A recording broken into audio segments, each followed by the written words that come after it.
Elhamdülillahi Rabbil alemin. Kardeşim bazım, çok kimse aklına getirir, dire birinne men egi geldiyse Ramazan olduysa tövbe ederim, günahlarımın daha vazgeçerim, namaz kıllam, Allah Subhanahu ve Teala'nın yoluna gelem.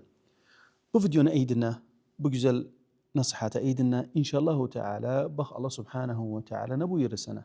Kardeşim bazım, tövbe kapısı her zaman açıktır. Edebilesen Ramazan'ın evvel de tövbe edesen özüne. İndi fırsat, indi Şaban ayındayıq. İndi tövbe elə. Allah Subhanahu ve Teala dereceyi daha fazla şey eder. Olmaz biz tövbanı rabt edağın güne, tövbanı rabt edağın aya, tövbanı rabt edağın münasebete. Yok. Allah Subhanahu ve Teala'dan Allah'ın her zaman. Allah Subhanahu ve Teala buyurur, dir ben tövbe eden insanları severim.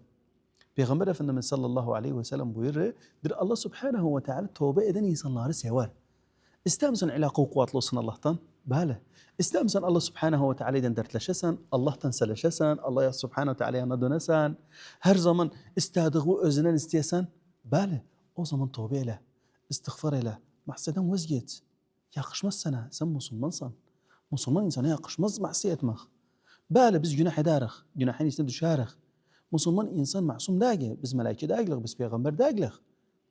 Lakin tövbe ettiğimiz zaman da Allah Subhanahu ve Teala üstüne gelir bizi. Yani tövbenin ki faydası vardı?